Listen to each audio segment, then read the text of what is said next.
आएगा, बहुत तेज गुस्सा आएगा, तो उसको कंट्रोल करना है। आप काफी कंट्रोल भी करेंगे, आप पूजा स्थल में बैठ जाएंगे लेकिन अंदर से एक गुस्सा उमड़ेगा आपको, उसको कंट्रोल करना है, रोकना है, गुस्सा नहीं करने देना। वो एक परख होगी आपकी। यानी एक संकेत ये है कि आपकी जो पूजा पाठ है वो वहां स्वीकार हो रही है, लेकिन अंदर से आपकी आत्मा को भापा जा रहा है कि आप कितने सहनशीलता क्षमता आपके अंदर है। तो वो एक अनुभव वो हो गया। दूसरा, जब आप माता को भोग लगाने चलेंगे तो उसमें काफी तरीके की अड़चने आने लगेंगी, भोग लगाने समय अड़चने आ जाएंगी।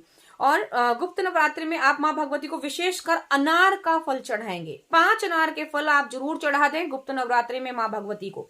माता कालका को आप गुप्त नवरात्रि में 5 अनार के फल जरूर चढ़ाएं। विशेषकर मां भगवती की असीम कृपा प्राप्त होगी। मां को ये गुप्त नवरात्रि में अनार की भेंट सर्वप्रिय है, तो अनार की भेंट आप जरूर चढ़ाएं गुप्त नवरात्रि में मां भगवती को। कम से कम 5 अनार की भेंट चढ़ाएं।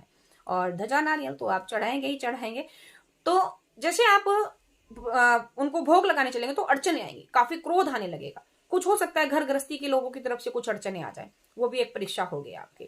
और जब आप मंत्र जप करने लगेंगे और आपका शरीर झटके लेने लगे, आप मंत्र जप कर रहे हैं, शरीर आपका आगे पीछे हिलने लगे, दाएं बाएं हिलने लगे, तो ये भी एक संकेत है कि आपकी पूजा पाठ स्वीकार हो रही है और वो भगवती देवी आपके ऊपर कृपा शुरू कर दी है। वहां से कृपा आपके साथ चल पड़ी है। उनकी जो शक्ति है, उनकी जो एनर्जी है, वो आपके शरीर में समाहित हो रही है, वो कृपा आपको देने लगी है।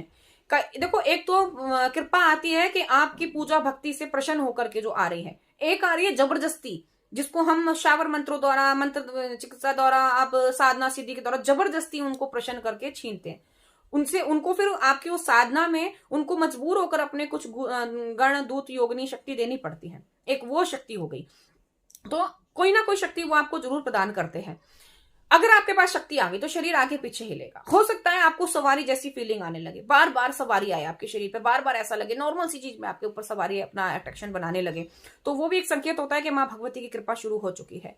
दूसरा, पूरे 9 दिन आपके दीपक में अलग अलग फूल की आकृति बनने, काफी विशाल बड़े बड़े फूल बन रहे हैं। कभी अधूरा चांद बन रहा है, कभी दिल की शेप बन रही है, कभी एक वृक्ष बन रहा है, कभी जटाएं बन रही हैं आपके उसमें दीपक के फूल में, कभी उसके अंदर डमरू की आकृति बन रही है, कभी गदा बन रही है, कभी मां भगवती के हाथों में जो शस्त्र अस्त्र देखे ये बन रहे हैं। ये जो आप देख रहे हैं माता के हाथ में ये जो मुंड रखा हुआ है, कभी ऐसे मुंड के साथ में हाथ होता है।